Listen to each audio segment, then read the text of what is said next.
Cold at the touch, dead in the eyes, no signs of life no more. I put your love under the knife. Leave me to die here all alone. No signs of life no more, no. A crying dove may never fly.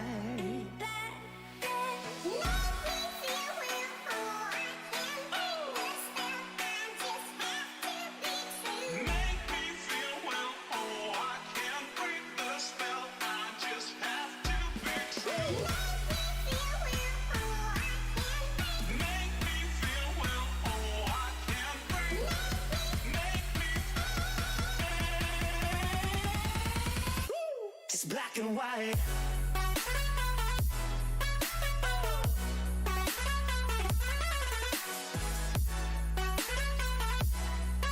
Yeah.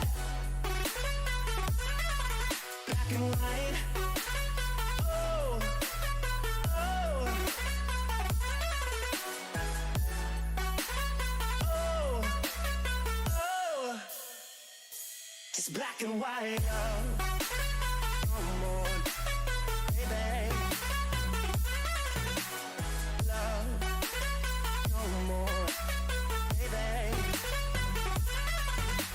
White, no more, baby.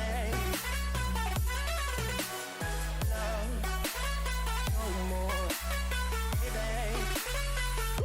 It's black and white. Just let me go. It's only right. For all I know, it's only matter. It's calico. It's black and white. White, white, white. Just let me go, it's only right. For all I know, it's only matter. It's calico, it's black and white. White, white, white.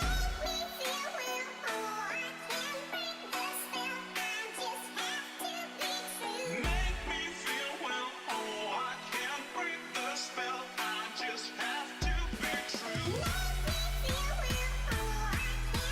Make me feel well, oh, I can't break the spell. I just have to be true. Black and white.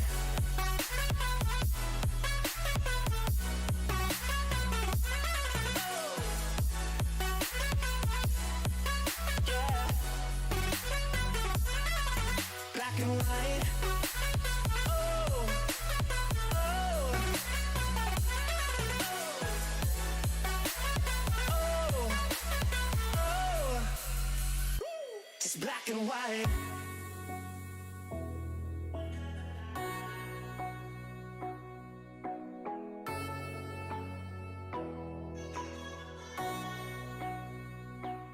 Black and white.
Hello everybody and welcome to the Sunday Drivers MX-5 Cup Round 14 here at the wonderful, beautiful, prestigious Oulton Park. A bit of an odd layout option in my opinion for Oulton Park. It's slightly, it's lacking chicanes, shall we say. It lacks the first chicane after Shell hairpin, and it lacks the Knickerbock chicane as well. But an interesting choice, sometimes an overtaking opportunity are both of those chicanes, but they're not here today, so it's going to be very interesting to see how the slipstream takes into effect. And as they come through up Nicker Hill and towards Druids, going to be very interesting indeed to see if we can see any fantastic and spectacles and moves pulled off left, right and centre. A very important evening in store for us here today as well at Oulton Park, because this is an opportunity for a title to be decided. We'll go through all the formalities in a little while, but before I get any further, let me introduce myself. My name is Jack Oliphant. I've been in the booth for, I'd say, probably about 80% of the Sunday Drivers so far this year, and I very much hope to be here till the very end as well. I think there are this one plus 3 more. You've actually only got a week to wait. If you were expecting a broadcast and a race last Sunday, I must apologise and take full responsibility. Unfortunately, I was on holiday on Sunday night, and my calendar wasn't as filled in as it should have been, so I completely take full responsibility. And I apologise to all the drivers who were expecting a race last week and didn't get the chance. I was on the Isle of Wight.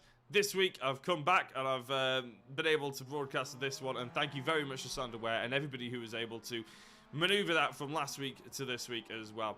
We've also got a race next Sunday. I'll reveal where that is, but that will be the penultimate round of the Sunday Drivers for the 2021. It feels like it's been going on all year, and yet because of the so little rounds and the gaps in between the races, feels like it's sort of snapped by, really. Only 14 rounds so far, and we've been going nearly 9 months, will you believe it? So, let's have a look at the championship and how it lines up for today. As we said, there is a title to be had, but first of all, we've got to look backwards. We've got to look at Oulton Park. Round 13, you can see that Michael Ellett, not only did he take pole, he took fastest lap and full 32 points in winning as well. Well, 30 points in winning, plus pole and fastest lap, extra 2 points for him there. So, a completely dominant display. And a lot of the drivers even admitted that they just didn't have the pace to even hope to catch up to the likes of Michael Ellett and Kalle Kavisto, who came home in second, scoring himself 28 points. Scott Angelo's in third with 26 points. Then Joseph Keaveney was in fourth, and Thomas Lurkies in the iRacing Netherlands car in fifth position. Martin Smith, Patrick Alders, Mackenzie Mann, Alvaro Rodriguez, and Rene Zagala, round out the top 10.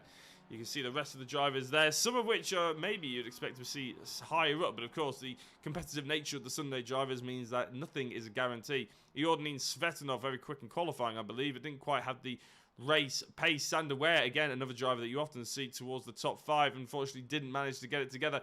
Pedro Manamon Cladero in 16th as well, so plenty of drivers probably coming to Oulton Park with a bit of a point to prove. However, what does that make the championship standings look like? Well, there you are on your screen. This is inclusive of all the drop rounds. Now, it's important to note that the drop rounds did change about halfway through the season because of a number of drivers pulling out of the series. So they had to be adjusted X, Y, Z. Effectively, this is what you're looking at. Kalle Kavisto with 193 points is your championship leader. He can secure the championship win, I think, if he beat Michael Ellett by 2 points or more this round, and I'll explain how all that works in a second. Effectively, Chaz Draycott with 178 points has done brilliantly well, considering he's only managed to turn up to probably about 60% of the races. 178 points, however, isn't here today. He's in Monaco. Not Monaco, imagine that would be nice, although it's where he actually isn't too bad either. He's in Monza, commentating the Renault Clio Cup, the European Clio Cup, I should say. Sander Bors in third place, no longer taking part in the series. Then Michael Ellett, as I said, the Kalle Kavisto's SRL teammate in fourth position, but quite a way back from Kalle. Stephen Orell in fifth, Joseph Keaveney in sixth, Iordanin Svetanov seventh, Sander Ware in eighth, and Xavier Lopez in ninth. Pedro Manamon Cladera is all the way down in the 10th position. And you can see all your favourite drivers all the way down into 49th place. I believe we've had a lot more than 49 drivers take part in the championship, but obviously we only have one page to fit everybody on. And that is how it stands. So, Kalle Kavisto, all he has to do is beat his teammate Michael Ellett by more than 2 points to win the championship this evening. Of course, he does have 2 more rounds to try and pull it off in as well. So, the team championships, well, they broke down like this from the last time out, of course. Simulation Racing League pulled a fairly hefty win, I'd say, on this one. They obviously came first with Simulation Racing League. With Michael Ellett, and then Kalle Kavisto obviously got them 2nd place as well. So SRL really dominating here, especially as the iRacing Netherlands team sort of disbanded and sort of had new drivers and slightly new branding and everything like that. However, having said that, iRacing Netherlands for Thomas Lerkies did end up finishing in 5th place in terms of how this is broken down as well. Of course, because the teams do score points, we do have to look at the team championships and championship leaders still being iRacing Netherlands, but they're being very closely followed by SRL, or Simulation Racing League. Obviously, as I've mentioned a few times, iRacing Netherlands have been hit with a few sort of driver changes throughout the season, and SRL have really taken advantage of that. Hispania Racing in 3rd place with Fast Cars Go Bang in 4th. Spirit 14 Racing after their rebrand halfway through the season, but because their rebrand wasn't to do with changing drivers or anything, they've kept their positions.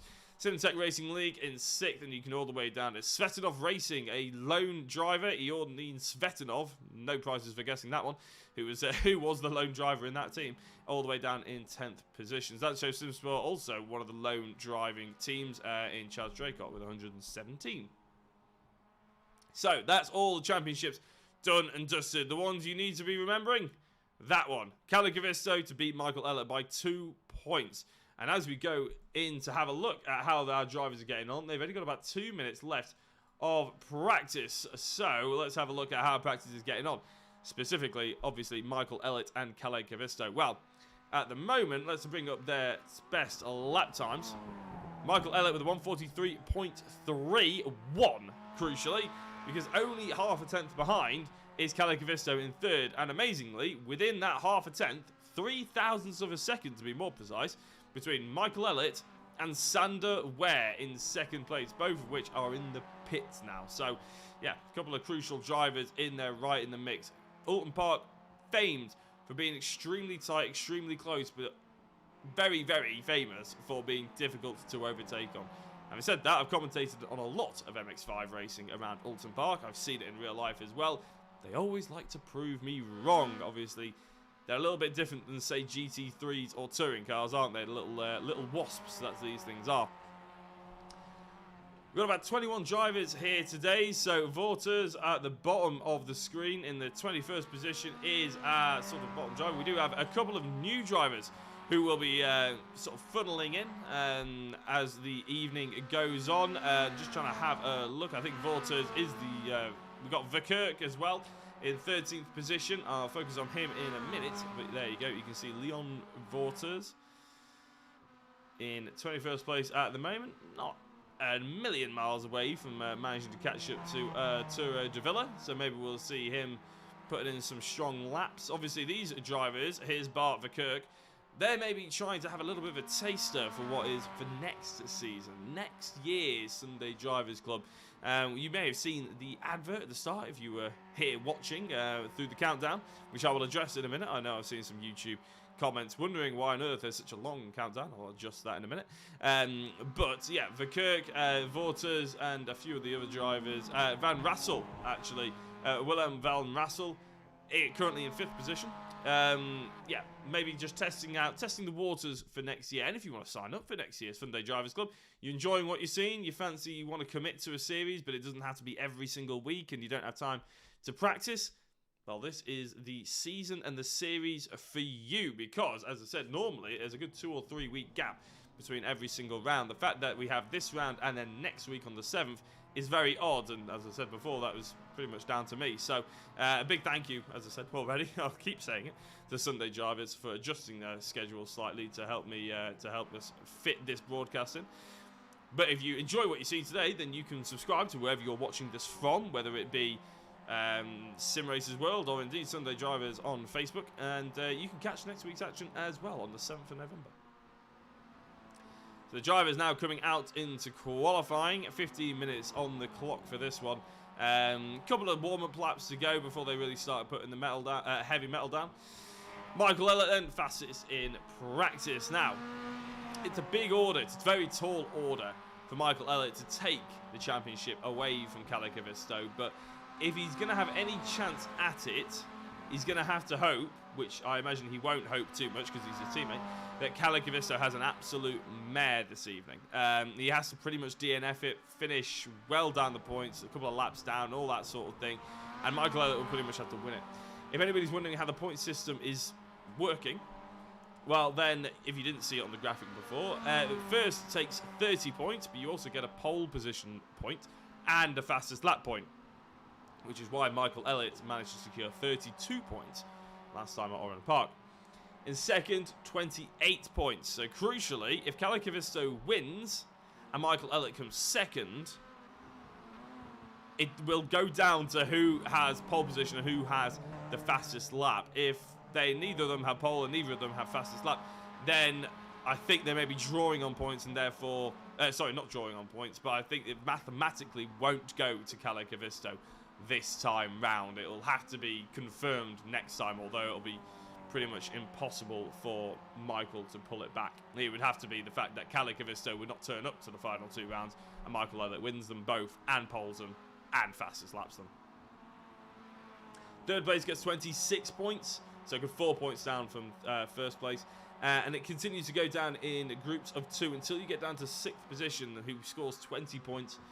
7th gets 19, and it cascades down to 1 point all the way down in 25th position.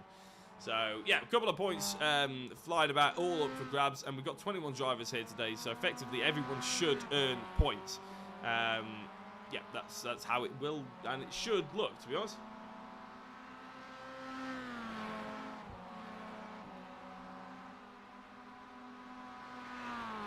We also have a couple of anthems to pick from today as well. So we're trying to spice up the podium ceremony and potentially championship podium as well. Obviously, if that comes up, we've got the Finnish national anthem on hand, ready to go, in case it does indeed get mocked up today.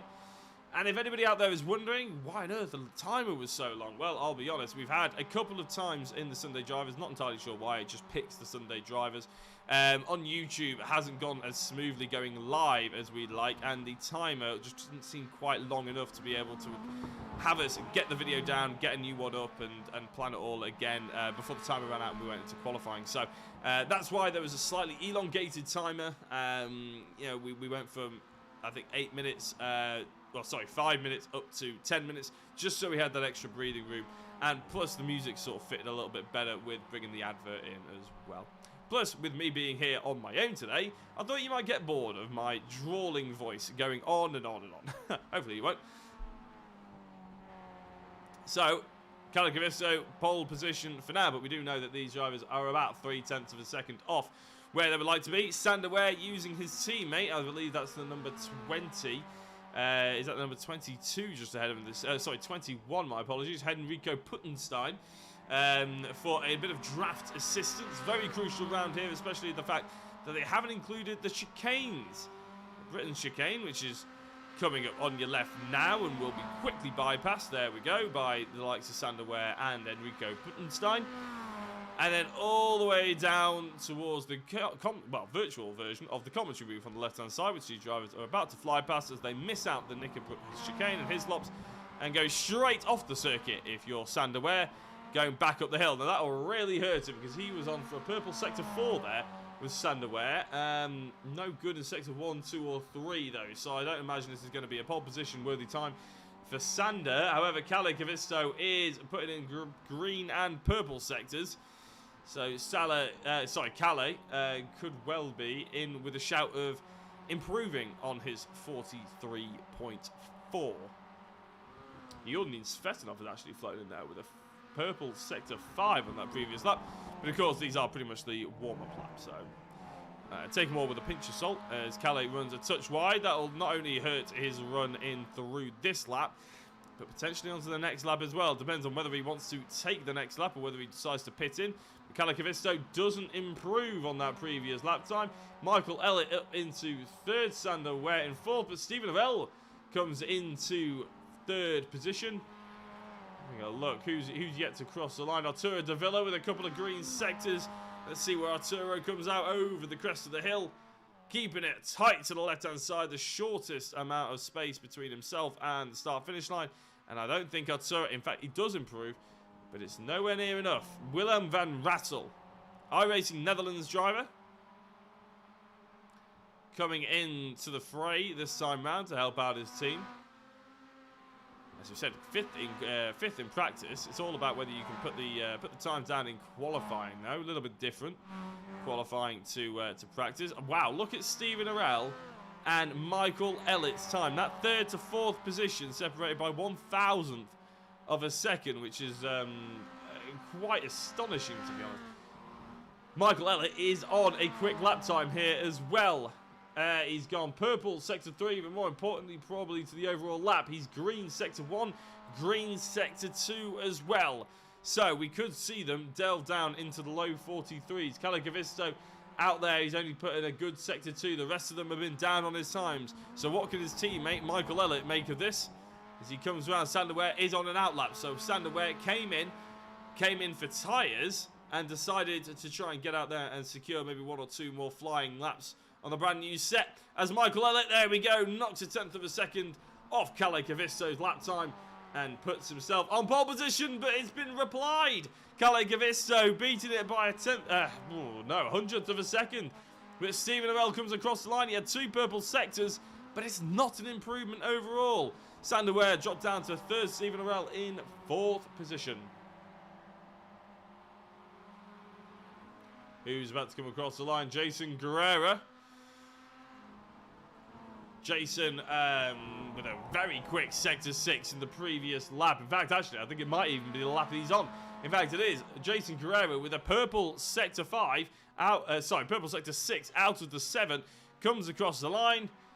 It's an improvement, but it's not good enough to overtake Enrico Puttenstein. So who is out there going quickly? Well, I can tell you that Calais is. 2 green sectors to his name so far. Sector 1 and Sector 2, of course. And he's overtaken the iRacing Netherlands car. That's number 68. Number 66, I believe that was. Of Rene Zagala. Just using him for a little bit of draft assistance, potentially, before Rene figured out what he was doing and quickly jumped out of the way of him. Scotty Angelo up to 6th position ahead of Martin Smith. Simtech Racing against 2G and Equipment Racing. And Van Rassel, wow, look at that. Willem van Rassel up into 5th place. The iRacing Netherlands car slotting in nicely. So as they're coming across the line, Calacavisto jumps into the pit. So, although he did very well in the first couple of sectors, it's not going to be improvement as Michael Elliott comes across the line about 900ths of a second down on where he was before. And if you're thinking I'm being a bit pedantic about calling them hundreds rather than a 10th, that's the sort of margins we're dealing with today. We have to talk about the slightest of margins, which is exactly what we're doing. Sander Ware being a good teammate here, which is, I wouldn't say surprising because I don't expect Sander Ware to be a good teammate. I'm just saying it's a bit surprising considering where he is and how close he could be to those top 2 drivers. But it looks like SRL have just a touch more pace than the rest of the field at the moment. They're not even using each other for draft assistance, aren't they? 5 minutes to go as Calacavisto comes out of the pit lane. Amanullah Bacchus is coming with a purple sector 7, by the way. Yet to set a lap time. The only driver yet to set a lap time as well is Amanullah Bacchus. Some of our new drivers, Verkerk, Rantanen and Vorters, unfortunately, right towards the back end of the field, but you don't hear of many Calais, but they're like London buses. When you hear of 1, 2 come along at once. Calais Rantanen is Rantanen's first name. So, yeah, nice to see. So now, all of a sudden, if we're going to be talking about Calais, we actually have to distinguish between our championship leader and our championship newcomer.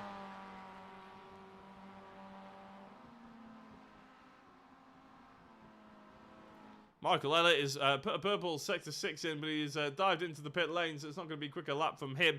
Probably a change of tyres to come out and do exactly what Kalle Kavisto has done.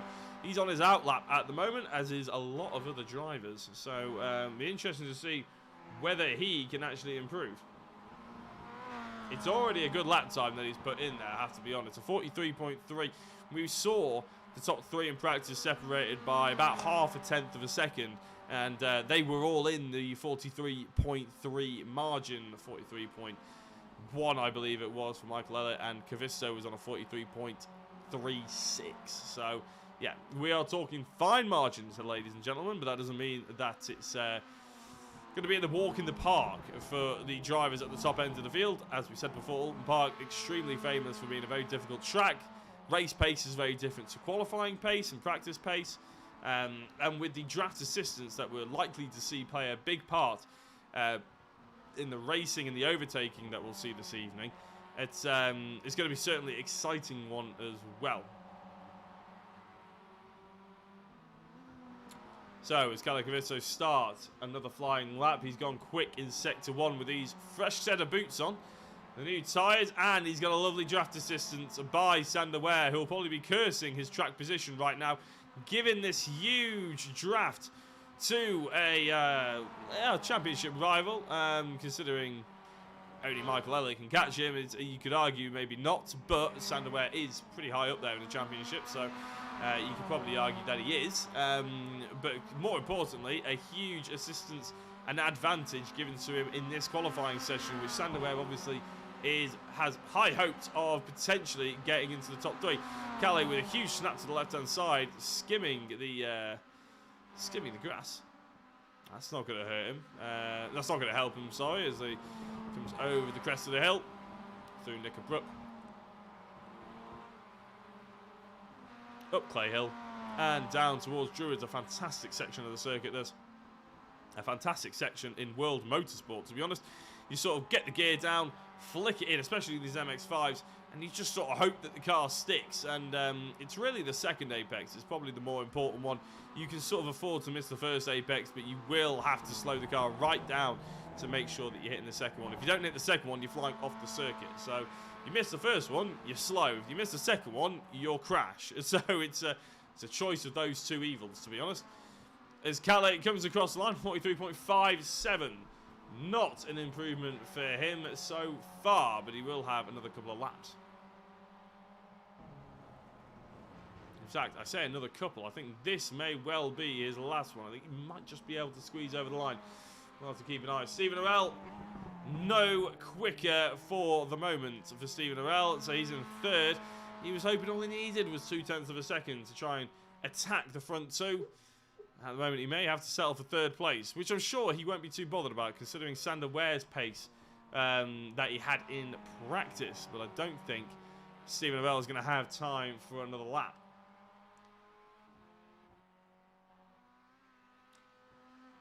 Leon Vorters, 21st, and jumps into the pit lane. Arturo Davila all the way down in 20th at the moment, but putting him some green sectors. So expect Arturo to potentially leapfrog ahead of Kalle Rantanen. And potentially Bart Verkerk as well, looking at the times.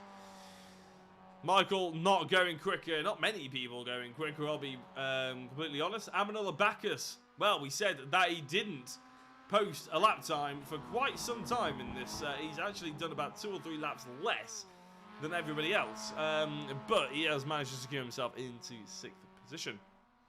So as Michael Elliott comes across the line with about 12 seconds to spare, he will post this lap time, but is nowhere near an improvement, about half a second off. Kalle Kavisto, by the skin of his teeth, is not going to make this lap. Sander Ware will complete the lap. Is an improvement. It doesn't look like it will be. It is slightly, though. Wow, actually, those 2 sectors that he improved by a lot. Wow, that is a good lap by Sander Ware, another driver in the 43.3. We did expect that from him, but I'll be honest, I wasn't expecting it on that lap. He only improved in 2 sectors, but he equaled Kalle Kavisto's Sector 2, and he beat it by 0.2 in Sector 5. So that's why he did manage to make that lap time up. So with the checkered flag dropped, we quite often see, I do get my series mixed up slightly. I can never remember whether they can actually finish the lap that they're on or not. Greg Smith in the YouTube chat, I've just started iRacing. Is this the same model of MX-5s that you get included with the subscription? I believe it is, Greg. Yes, I think it is. You'd have to get in contact with the organisers to confirm that, because I think there are 2 different types of MX-5, but I believe this is the one that you get free, hence why there are so many MX-5 leagues and why it's so popular as well, because you can literally just sign up to iRacing and then Bob to your uncle, you're in a race, you're in a series. You can get involved with some fantastic communities who will help you get quicker. They will help you gain experience in setup as well, although I think this is a fixed setup series. I could be wrong there. Somebody may want to correct me on that one. But yeah, and then there are obviously series that will suit all types of drivers, whether you want to pay for prizes, whether you want to just jump on for free and have fun, whether you want to really commit to a community, maybe even get involved with organising events and getting in contact with people like SimRace as well. So yeah, there's every option here to enjoy racing, whether it be simulator or obviously real life. For a lot of people, they can't get involved with real life racing as much as they would like to, hence why we're here. Sim racing.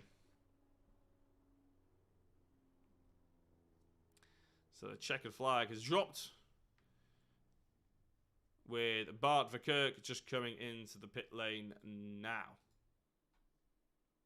So once the session has been accelerated, we'll be able to get you into the grid and then the full race for round 14 here at Oulton Park. The full international loop, however, with no chicanes. Crucial, remember that. You'll see a lot of slipstreaming as a result. So, the grid, Kalle Kavisto is in a good spot, and he's already scored a point ahead of his teammate Michael Elliott, who sits in second place. So as it stands, if these two finish as they are, Kalle Kavisto will win the overall championship tonight. Sander Ware in third place, Stephen Orell in fourth, William van Rassel, newcomer for the iRacing Netherlands team, in fifth position, with Amanola Bacchus in sixth, Scott Angelo in seventh, Martin Smith in eighth, Ionin Svetanov in ninth, with Joseph Keaveney, in 10th position.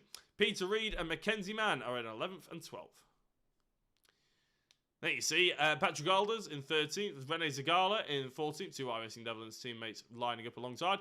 David Geddes, Puttenstein, Verkerk, Guerrara, Rantanen, Davila, and Leon Vorters, all lining up nicely on the grid. And we can start looking forward to the race as well. And as I say that, our overlay gets slightly broken, so let's just reload that. There we go.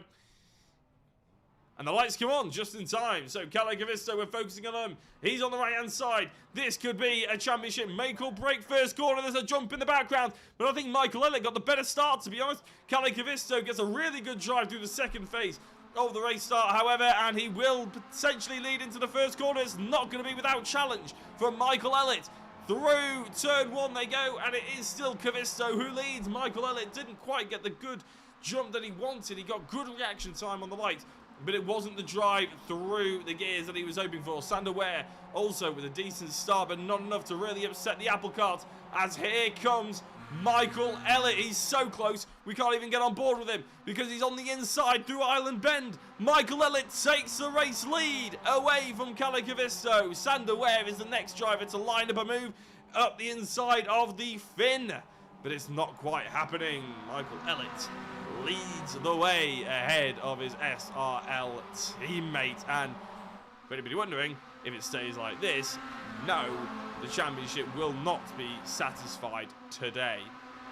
Kalle will know that. Kalle will be fully aware of it. So will Michael Elliott. And I think the gloves might come off here a little bit. They obviously want to be pulling away from Spirit 14 Racing, but that's not the way to do it. Kalle Kavisto gets all mixed up and misses the braking zone behind. Michael Elliott has to slam the brakes on as Sander Ware gets through, and so does Stephen Orell. And I think iRacing Netherlands might see an opportunity here as well with the new driver, Willem van Russell. They won't have driven against each other beforehand, so this is all brand new stuff. Kavisto won't be wanting to drive against a driver he's never seen before and doesn't quite know what he's going to do. Obviously, the iRacing Netherlands driver probably won't have anything to lose, so we might as well go for it. So, as they come over the crest, it is the end of lap 1. And that is quite a hit to Calais' championship hopes of wrapping it up this evening. He'll know that. He'll be patient. He knows that he's got 2 more rounds to go as well. But a fantastic start by Michael Elliott. He didn't get into the lead on turn 1, but he did get into the lead after a couple of corners going down. And patient build-up as well, has to be said. Sometimes you really do have to admire the patience in racing. It can be so easy, especially sim racing. Especially sim racing, because you don't have to worry about the cost or the damage or anything like that. Or you get another opportunity next week or something. It can be so easy just to fly yourself through it. Really just put 110% into sending one through the first corner. It's a lot better to measure the move up. And in my opinion, actually, you have to hold yourself back a lot more in sim racing than you do in real life racing. Because in real life racing, you push yourself forward, you don't hold yourself back. And in sim racing, you have to hold yourself back, not push yourself forward. So, yeah, it's a little bit of a different sort of mindset. Stephen Werrell goes very wide. Try again, a little bit like Calais there, to be honest. It got hooked up behind the driver in front. Misses the braking zone, misses the apex. And into Druids, Calais does get 1 driver back. So, Sander Ware holding up Stephen Werrell and costing him a position. 3 minutes of the 30 gone with Willem van Russell looking up the inside. There's an opportunity of an overtake there, but it doesn't always work, and sometimes the door closes quicker than you think. Just ask Jason Plato in the touring cars. No, I won't say any more on it, but Amanullah Bacchus, as we mentioned before, had a really good qualifying after only competing, putting in about 3 or 4 competitive lap times compared to everybody else's 6 or 7, and those 6 or 7 were punctuated by a tyre change as well. So we actually saw really good stuff there by Amanullah Bacchus, but they're all conceding time to Michael Elliott, who is 1.2 seconds clear of Sander Ware now. Jason Guerrera, a little bit further back this is, between himself and Rene Zagala, who's about to be overtaken through the Island Bend. A very, very committed corner, that. Very scary in real life, especially is that tyre wall really does fly at you a lot quicker than you imagine. But Guerrera in the Simtech racing machine does get ahead of Rene Zagala in the iRacing Netherlands car. Sander Ware being caught hand over fist here with by Calais Gavisto, who sends the rear end into the corner. That allows him to get really early on the power. Fantastic example of how these cars like to be driven quickly. It's not drifting, it's not sliding, it's setting the back end up to do the cornering. It's driving, it's turning the car with your feet. It's astonishing how well it can happen and how well it can work as well. It's just like a Ginetta G40 in that way. If anybody ever watched the Ginetta Juniors, oh, fantastic switch left to right to right, right to left to right again by Calais, but Sander just absorbed the pressure there. Really good defensive driving, kept a cool head, kept it, planted on the black stuff, not panicking over the attack that the SRL driver has given behind him. The Flying Finn wanting to get past it, and he is flying as well, because he's put 0.3 of a second on the driver ahead of him, and 7 tenths quicker than Michael Elliott in the race lead as well. So Sander has just pulled a little bit of a gap between himself and Calais. We'll just have a quick shoot back to see how Mackenzie Mann, Peter Reid and Amanullah Bacchus are getting on, going down towards the Island Bend, because we see a move here from Peter Reid on Amanullah. Not quite. Again, a really fast-flowing part of the circuit. One thing we didn't do was getting on board with any of these drivers through qualifying, and Sid just started talking to himself, to be honest. Greg Smith says he's been running the car in Track Combo and SimLab series this week. Very good fun. It is indeed. It's a fantastic circuit. I mean, there's a reason why people say that it's Oulton Park is a fan favourite and a driver favourite, because it is. It's just brilliant. Up the inside of Willem van Russell here. It's an ambitious move. I think it's actually going to hurt both of them, to be honest. I wouldn't be surprised if Peter Reid got a good run He doesn't get a good run, though, and tried to pull him back. Michael Elliott has been reeled in by about 0.4 of a second on this lap. Sander Ware only 0.8 behind Michael Elliott. Once upon a time, it was about 1.3 seconds, so huge margin. There was a big margin of error, and now that margin of error has come slightly down, maybe because of an error.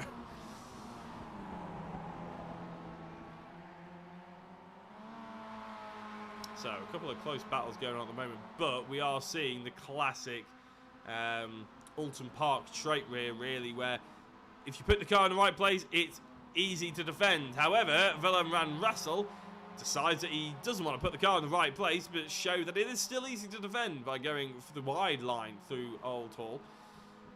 Interesting choice to fend off a driver, but I tell you what, hasn't it worked a treat? Amanullah Bacchus is now right in the clutches of Peter Reid all of a sudden again. And we'll see these guys go through Shell, but to be honest, the leaders have caught each other right back up. This is still slightly closer between them all. And as they sort of blend back into each other, we will focus back because look at this race lead. Now, this isn't exactly surprising if you were looking at practice times, and we jumped in right at the end of practice, about 2 minutes before we went into qualifying. We'd sorted everything we needed to sort with the championship. But this is the order you saw, and this is how close they were, and this is about the gap that they were pulling on 4th place every single time. But Sander Ware goes slightly wide. Now that was very close to being a bit of a dangerous sort of exploit onto the outside of the track there by Sander Ware, because if you just have to lift just a touch, I'm talking 5%, if not less, 2%, up that hill out of Knickerbrook, you are absolutely screwed. You basically had it. The most important corner on the track. A lot of people might think, to be fair, it's probably fairly argued in this track that it's actually out of the Shell Oil hairpin as you come up the hill. But to be honest, I think it's Knickerbrook going into Druids, because it's an overtaking opportunity, and coming out of Shell into Knickerbrook isn't.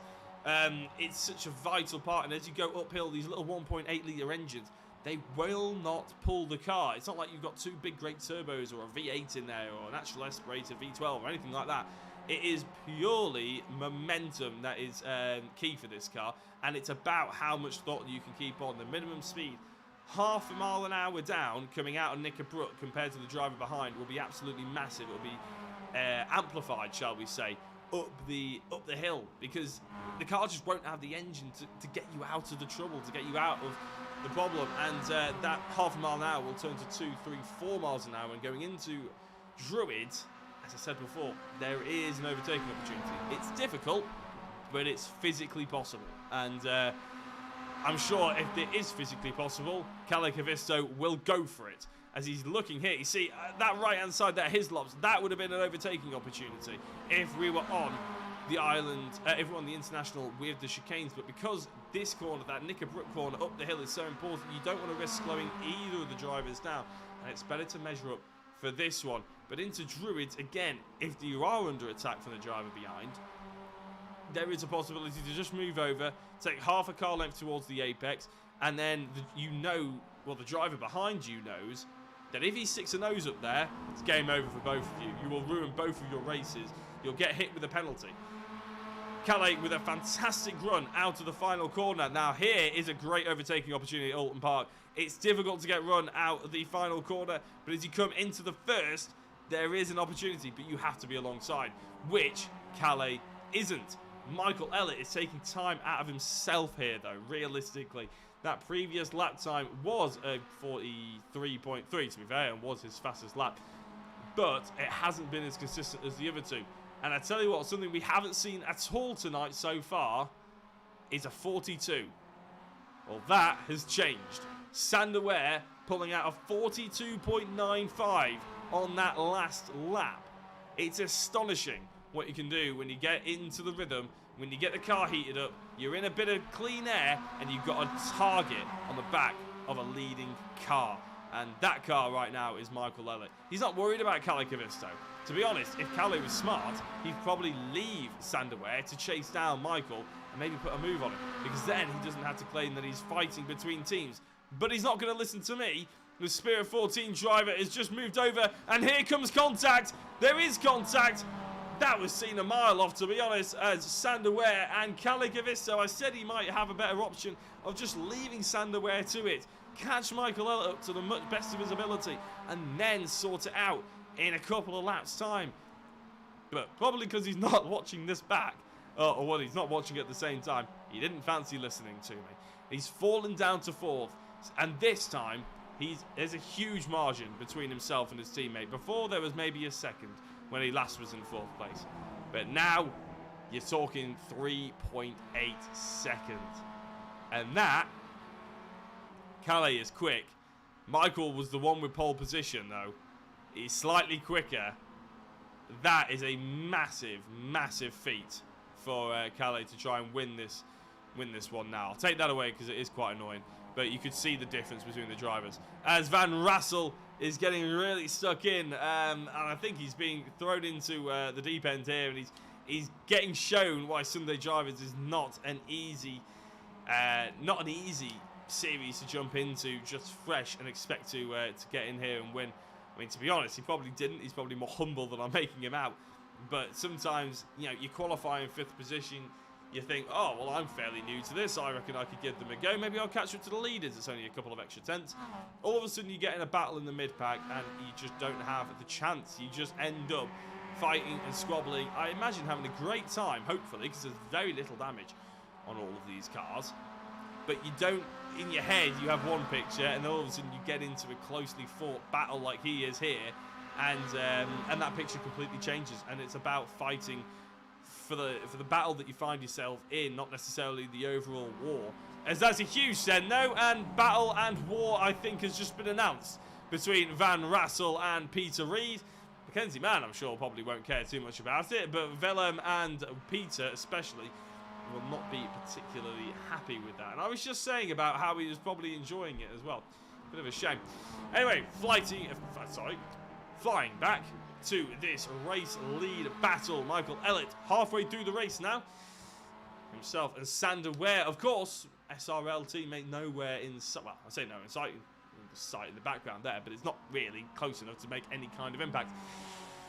Sander doesn't have to worry at all about the driver behind him. He can focus all his attention on the driver ahead as Stephen Abel goes rally crossing and ruins Mr. Palmer's grass. If this was real life, he'd probably be getting a bill in the post for that one, even though he's done Mr. Palmer a favour and chopped MSV's grass. But, you know, he doesn't see it that way. Now, he slams the brake on. That, in my opinion, looks like a slowdown. He's not just letting Kalle pass. He has had a slowdown, probably because he ran so wide through the first corner. Now, if anybody out there is wondering what slowdown is, no, actually, I'm not entirely sure what Stephen Abel's doing now. I was under the impression that he was on a slowdown, but to be honest, he's gone back to the pits. So, yeah, I'm not sure on that one. Slow down, basically, if anybody out there is wondering, is if you abuse track limits, cut the corners, use too much runoff, even cause incidents, I believe, you get a slowdown, and you basically have to come off the throttle and concede time for approximately, well, it could depend, but let's say 5 seconds for the sake of argument. And once that 5 seconds is gone, you can then accelerate. And obviously, if you're on a really long straight or an uphill section, that can really damage you, because the 5 seconds is all very well and good, but the entire straight lasts 15 seconds, and you don't have a chance of getting back up to speed, especially in a car like this, as we mentioned before. We haven't seen that many crashes so far, but this was one with Enrique Puttenstein. Now, that's going off at Cascades, which is not the most ideal place to do it, and then he turns onto the racing line, but luckily, no one is coming off. Now, I will just try and catch the beginning of this, because we don't want to be accused like being the mainstream media and just cutting out what we want to see. Yeah, little clip of the inside into Cascades there. You really want to be, well, avoiding that if you can, and that'll be why he was slipping and sliding everywhere. Just having a look back, see if we have any other crashes, and to be honest, ooh, we've had another one with Puttenstein, but let's have a look at Patrick Alders. This is right at the beginning, I think first lap potentially. Oh, right, we didn't see that one. Oh, huge incident. Wow, we really didn't see that one. Martin Smith potentially involved with that one. Okay, so the incident had happened. Oh, he does very well to avoid it. I mean, it's just worth showing Martin Smith's perspective just to see it. Just to see him avoid it. Eordin Svetanov, I think, yeah, he just touches the back. Is that number 26 car? And then into him goes Scott Angelo. So Svetanov causing that one with, I believe, sorry, I'm just trying to have a look and see who it was. Was it Rene Zagala?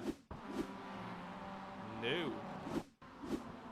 That's the number 28, sorry. So I was looking for 26, I'm looking for 28. That's Amanullah Bacchus. So he tapped Amanullah Bacchus and caused a huge incident, which unfortunately saw, as I said, the likes of Scott Angelo fall all the way down the order. And I think he's, in fact, actually had to go into the pit lane. No, Scott Angelo has indeed retired. Anyway, back to the front. Since Michael Ella is defending hard from Sander Ware. Huge breaks from both of them. Michael Ella bleeding off the brakes a little bit earlier, which is very key. Again, because I'm commentating on my own, I like to get a little bit more in depth into what I'm seeing. But effectively, if you're any driving tips out there, one of the most effective ways of driving fast in an MX-5 isn't necessarily how you apply the throttle, because basically it's off or on. There is pretty much not much difference in a MX-5. You effectively just want to get to full throttle as soon as you possibly can, which is why you see people stepping the back out, because then you plant the throttle, the back stops drifting, and it grips up, the rate goes to the rear, and you power through the corner. As you just saw Michael Ellett there, he set the back end up. He wasn't sliding through the corner, he just set the back end up. He gets the power down, that sits the weight on the back end again, which allows him to power through it, and it just keeps the car stable. It's amazing. It's just about balancing the car.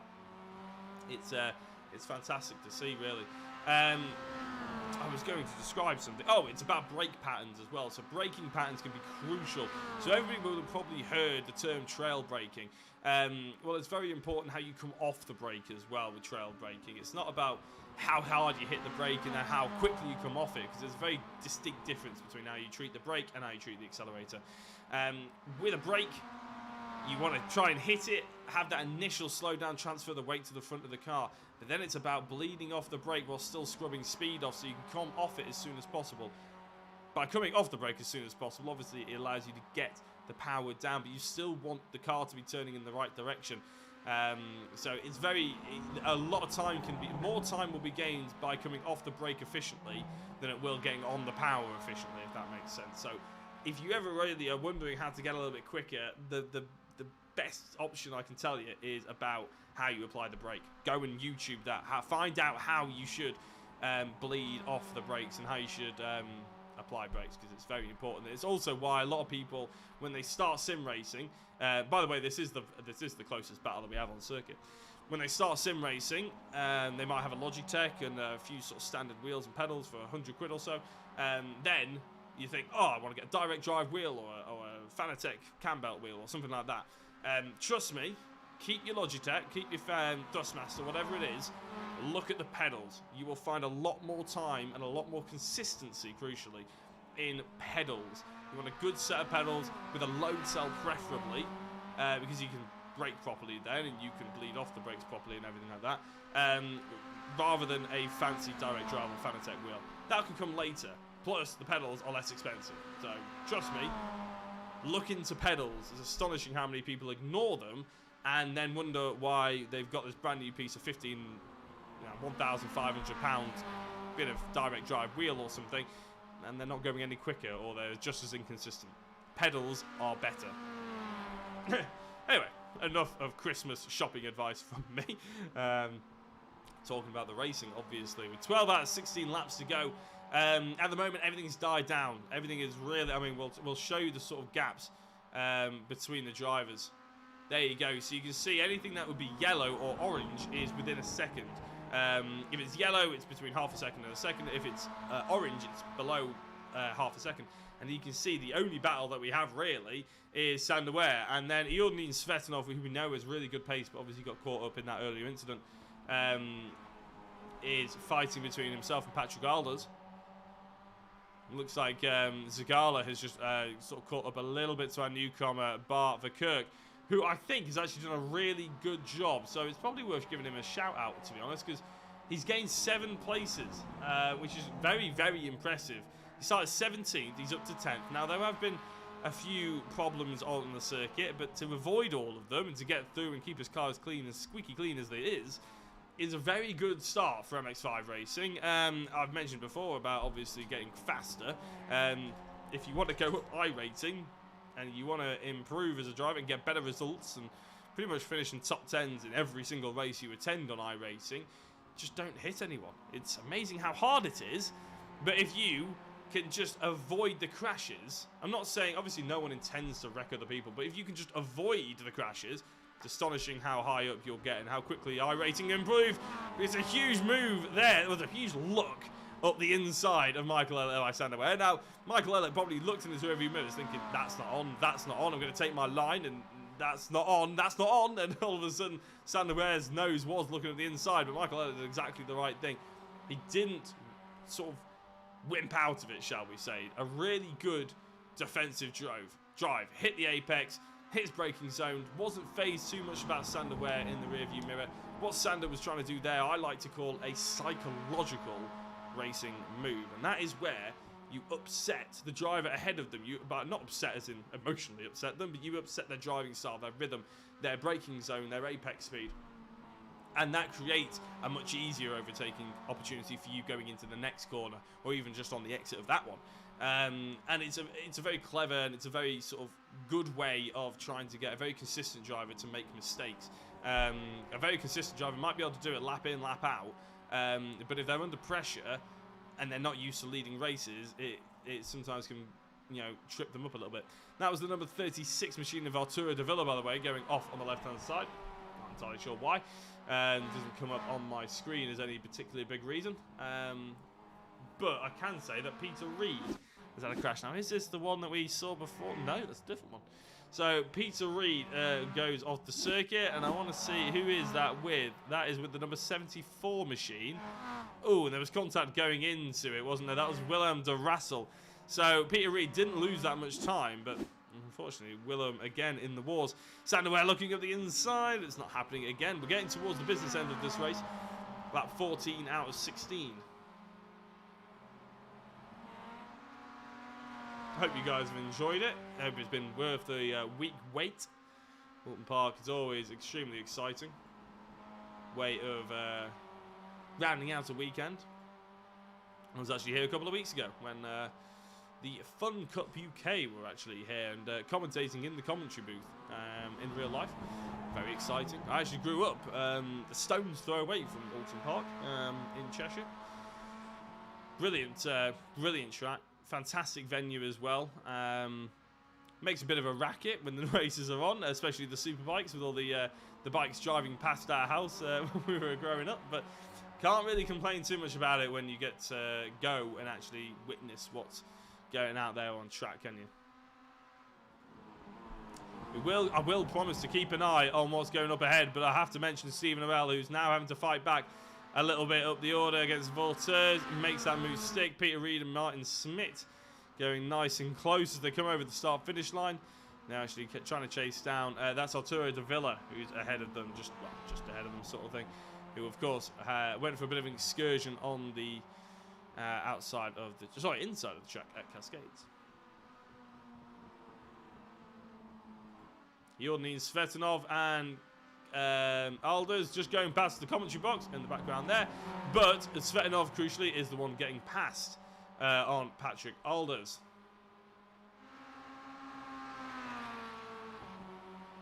The ultimate lap of the race has started.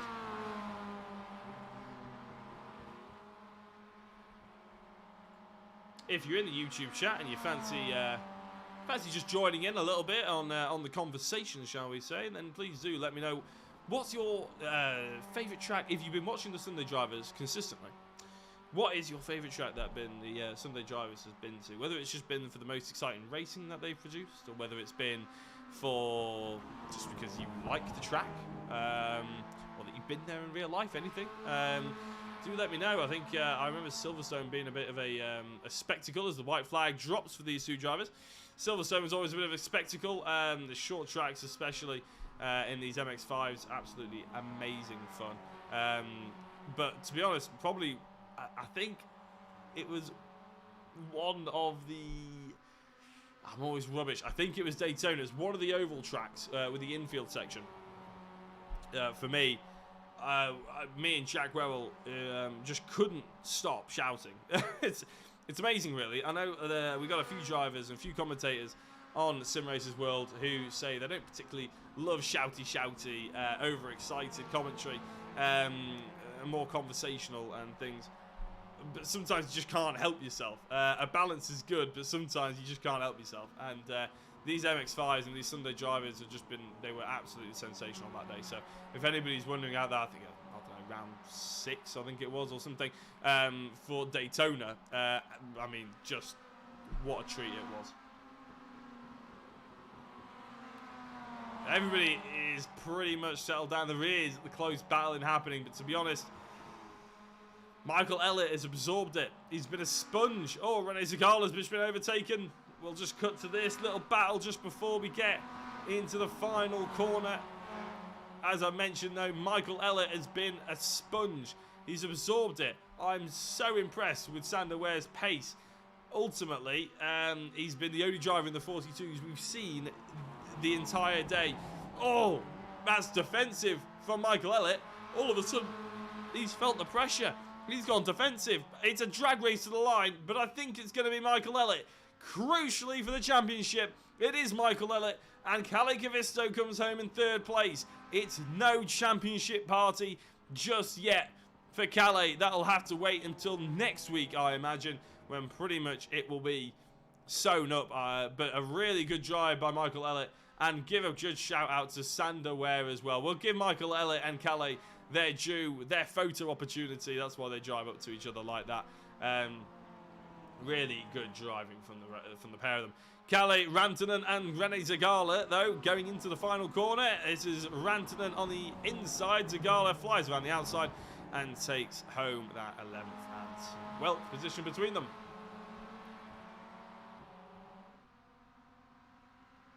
Flying across the line now in front of the pit lane.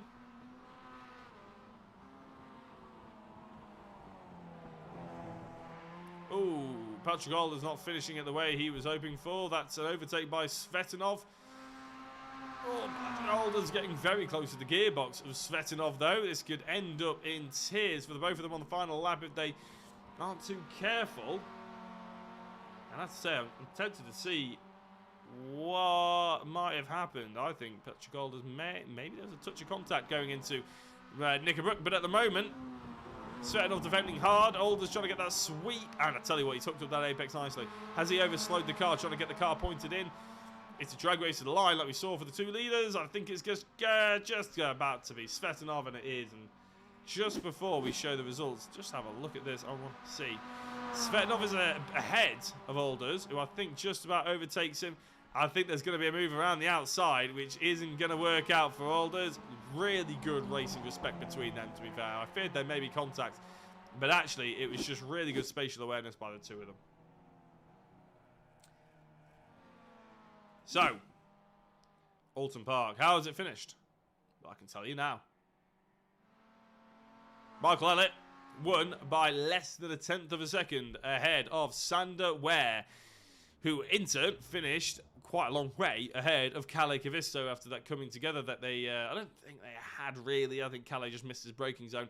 Ended up coming in 3rd and will have to seal off the championship another day, but still a good drive by Simulation Racing Leagues as a whole.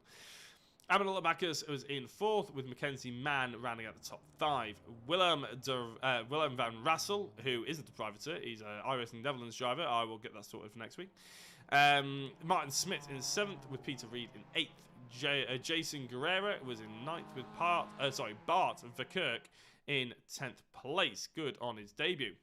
Rene Zagala is in 11th with Kalle Rantanen in 12th. David Gedders in 13th with Joseph Keaveney in 14th. Stephen Rell in 15th and Leon Vaters in 16th position. Again, on his debut, not bad.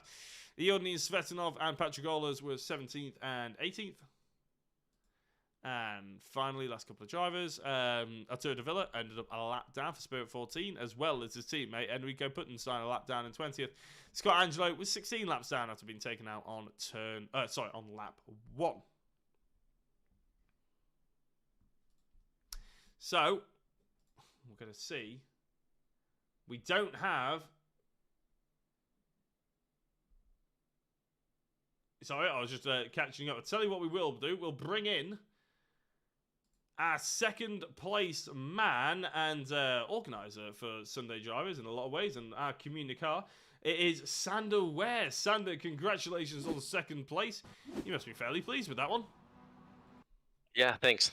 Yeah, it was a great race for finally a clean race, and I was just sitting behind Michael. I couldn't really, couldn't really try and overtake, but just following his pace more or less. Yeah, I was going to say, it was extremely close. I mean, you left it very late in qualifying to get that lap together, but you must have been confident after what you did in practice, especially, that you could really mix it. You just found that extra 2/10, didn't you, on the final lap? Yeah. I think my pace in practice and qualifying was more realistic. I did a 43.5 in practice. I did some very quick laps with off tracks, so I'm not sure. Maybe Michael and Kalle also did the off tracks because it's a very difficult track to prevent the off track. But in the race I was just in the slipstream of Michael, so he couldn't really get away. And then in the final, I tried it several times on the back straight, and that was just not possible to do it there. And then I thought, final corner, I have to just have a better exit. I think he braked a little bit on the apex just to cover me off, and then I didn't really have enough to pass him on the line. I think it was a 10th or something. It was very close. It was just under a 10th. It was 0.09 of a second. So, yeah, it was extremely close. And it gave us a fantastic spectacle as well, seeing you two battle it out. I have to say, we've been talking about, obviously, the pace a little bit here and there. You were the only driver out of everyone to get into the 1 minute and 42 seconds. You did it by 0.05 of a second. So, you clearly had fantastic pace. It would have been helped by a little bit, obviously, by a bit of draft assistance here and there. But still, that is fantastic. So, obviously, this isn't the penultimate lap. We've got two more to go. We're live next week, aren't we? Where are we going next week? We're going to Lime Rock Chicanes next week. Oh, so another track that a lot of people will know as soon as they sign up to iRacing as well. Yeah, with the both chicane, so that's maybe not the most obvious choice in Lime Rock, but I think it makes for a little bit more possible overtaking. And also 3 weeks later, then on the 28th of November, we go to Silverstone International, so another interesting circuit, and then finishing it off. So I guess also Kalle is not champion yet. So Michael won it today. He's very close though, because he has a lot of bonus points from his drop races. So Michael have to probably win everything to win the championship. But he has won the last two, so it's maybe it's not impossible. Well, exactly that, and I suppose with Lime Rock chicanes being included, we were lacking chicanes tonight, weren't we? We've got to make up for it somewhere. Just before we go, because obviously you are one of the key organisers for the Sunday Drivers, we put the call out early on in the broadcast, didn't we? We put the advert out there, and Sunday Drivers, there are already people trying to potentially look at signing up next year and everything like that. How can they get in contact with you and Sunday Drivers Cup, and just to try and maybe even have a go with the final two rounds, as I know we've seen quite a few new people here today, maybe just trying it out for next year? How can they get in touch? Well, first of all, through the Facebook page, and just by contacting me directly through the Facebook page, or what I always try to do is that people join the Facebook page and the WhatsApp group, or one of both, because it's very important to fit in and to integrate into the group. We had some shenanigans this year, and what I really try to do is to have people understand the philosophy of the league just right from the get-go, so there's no confusion about that, and hopefully we can get a lot more drivers in for next year. I'm aiming for 40 drivers. We are now maybe a core of 25, so there's still a lot of open places, and people are welcome to join. Always a maximum I-rating 1500 also, just to keep it interesting for the whole for everyone on the grid, also for the guys who are a little bit lower on the grid. So yeah, that's the way. Just be in contact through through Facebook, and or either for me in my direct iRacing profile. So anyone who wants to join, very welcome. Fantastic. Thank you very much, Sander. Look forward to next week, hopefully speaking to you again. And again, big thank you for rearranging to this week as well. I do apologise about last time, but hopefully everybody turned up and they've enjoyed it, and we've got a great show on. That's well, you guys took care of putting on the great show. It was absolutely brilliant. Thank you very much. Okay, thanks, Jacko. See ya. There you. And that was Sander Ware coming in to have a chat. Now, I'm going to bring in our third place man and potential champion, but not quite yet, Kalle Kavisto. Kalle, you threw everything at that. You obviously got the pole position. You got a good start, but it didn't really come your way for the rest of the race, did it? Yeah, maybe the start, only the reaction was good about it. Maybe the rest of it was pretty bad. I made a lot of big mistakes during the first lap and let those guys pass by and made my life for me a little bit harder. Yeah. But yeah, it was a very intense race, and yeah, had to work on that one. Well, sometimes that's racing for you, isn't it? It doesn't always go to plan, even though you can set everything up exactly how you want it. We're looking forward then. Well, forget about tonight. We've got Lime Park. I can never remember which one it is. Coming up next, all the chicanes and everything like that. You must, and then Silverstone obviously after that. All you pretty much have to do is finish in the next one, in about the top 5 or something like that. Which, with the pace that you've always shown throughout the season, you've got great potential in doing. Because you didn't secure it today, does the thinking change? Does you feel a little bit more pressure going into next week? Yeah, the thing is that I haven't counted those points, so I have no idea what's the overall situation is like if we take count all the drop races. So I don't know what this means. Like if Michael got the win tonight, and so yeah, I'm just gonna try win the rest of the races that we had. So at least then I can say that I did everything. Well, I mean, you can't deny that is the attack is the best form of defense sometimes, isn't it? So, no, that's exactly right. I was just trying to think, are you going to be jumping on next year as well? Are you going to be trying, if you do take the title, which looks fairly likely, are you going to be trying to jump in next year and potentially retain that crown? Yeah, absolutely. And I still I'm that kind of person who always analyzes stuff. If I make a mistake or something, I go back to it and make sure that I won't do that same exact thing again. So I know some weaknesses I still have, so I'm trying to work on those before the next season, so I'll be back stronger. Absolutely. And last question before we let you go. Because Michael Elliott is your teammate, does that change any way that you're attacking this championship or attacking each other on circuit? Say if it was Sander Ware who was in second place in the championship, is there a slight change there when you drive up to each other, sort of thing, or when you're closely battling, or are you thinking about team points, or is it sort of the gloves are off now and you're just going for as best as you can get personally? Yeah, right now it doesn't mean anything. So with Michael, we are fighting hard but fair, just like I do with every other driver here.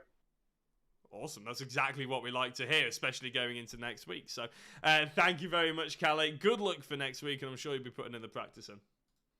Thank you very much, and have a nice evening. And that was Kalle Kavisto, one of the potential championship contenders. We're going to talk to the other one now, and our race winner as well, Michael Elliott. Michael, second place in qualifying. However, by the end of the first lap, you were in first, and you never looked back, did you? You must have enjoyed that one. Yeah, thanks, Jack. Yeah, look, it wasn't an easy race. I knew with Kalle, he's so consistent, such a good driver. I knew I was going to get one shot to go for the lead, and I knew I had to take it. I know it was a little bit dicey because we were pretty much side by side through probably one of the fastest parts of the circuit, but I knew I had to take it. And I'm just glad it worked out. Well, it certainly worked out. You were having to then defend, weren't you, from Sander Ware for the entirety. Him breathing down your neck like that must have been, getting a bit of a sweat on, especially as you saw your teammates sort of disappear out of the picture. You were probably hoping that he would help you out at some point.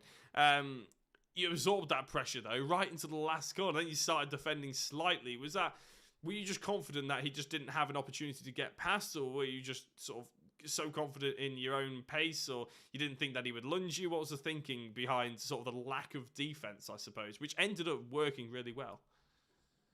Yeah, look, Jack, I think out of the two of us, I think Sander was probably the quicker driver tonight. Especially through Knickerbrook, he just had so much more pace through there. He was just so much more braver than I was through there. I think it's just the nature of this layout. It's quite a difficult track to overtake on. But yeah, no doubt, especially that last lap, I made a couple of mistakes, and I knew I had to defend, especially coming out of the last corner. I think it was less than 0.1 at the finish line. But yeah, Sander drove absolutely incredible tonight. He really really kept me on my toes. I even said to Kalle and Sander now that it actually felt like I went to gym. I was sweating so much. But yeah, fantastic race, absolutely fantastic race. Good stuff. Now, obviously, we're talking about the race. Let's talk about the bigger picture slightly. The championship.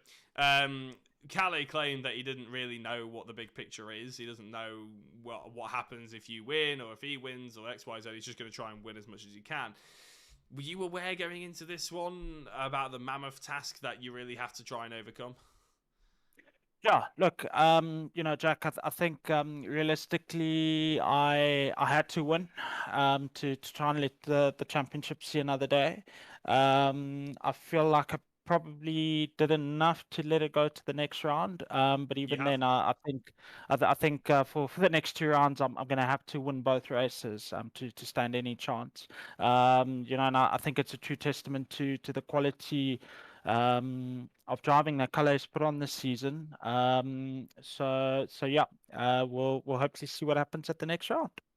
Well, before I ask you one of the same questions I've already asked Kalle, we'll talk very, very quickly team championships, because SRL, all of a sudden I'm talking about you two as rivals to you two as teammates, and you guys have really pushed on this second half of the season, haven't you? Really chasing down iRacing Netherlands after they've had a little bit of turmoil in the drivers, haven't they? But I mean, you guys have really sort of led the line for SRL to try and push that forward. Is the team championship something you're thinking of as just as much as the overall? Yeah, definitely. Me and Kalle have always, we've always agreed to race hard but fair, which is something I think we've done all season. And I really, really couldn't have asked for a better teammate, and for sure the team's championship is definitely a priority for us. And I think we've put ourselves in a position of strength going into the last two rounds. So yeah, we'll just keep working and just keep trying to get the optimal results. Absolutely. Now, to finish the interview, I will very quickly ask what I asked Kalle. If it's just how do I phrase this? Because it's Kalle, because he's your teammate. Do you give him, even though you're chasing him as a championship rival, do you sort of give him any extra sort of room? Do you sort of give him a little bit more fair racing respect than let's say if it was a Sander Ware, who obviously is a Spirit 14 driver, or Aminal Abacus, or an iRacing Netherlands driver? Is there any sort of a different approach when you come up against each other? Because you looked like you pretty much had your elbows out from the start in that race.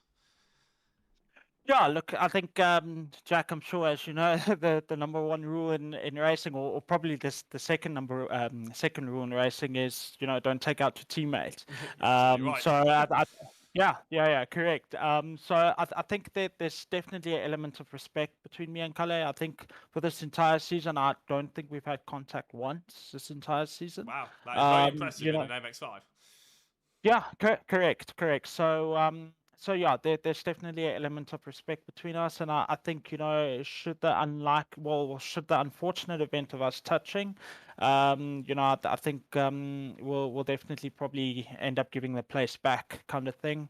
That's you couldn't ask for more.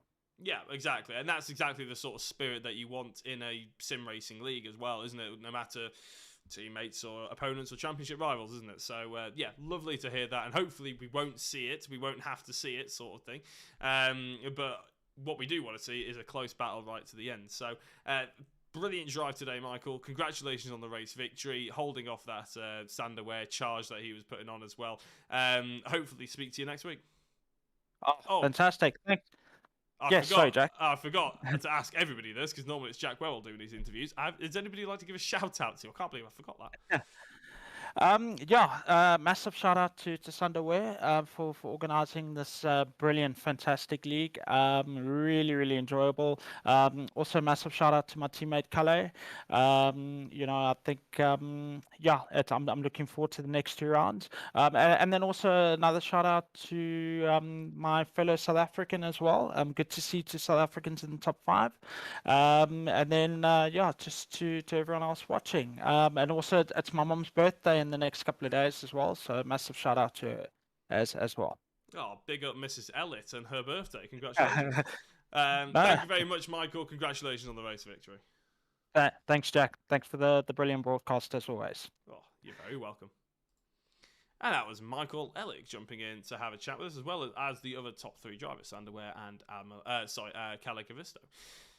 We'll be back next week. I think it's about that time we probably say goodnight. From my perspective, my name has been Jack Oliphant. You've been watching the Sunday Drivers MX-5 Cup on round 14 at Oulton Park. If you want to catch us next week, same time, same place, then all you need to do is be in the same place at the same time. Make sure you subscribe to aid in that process, and you'll be able to catch all the fantastic action of the penultimate round of the Sunday Drivers MX-5 Cup. We'll see you later. Good night.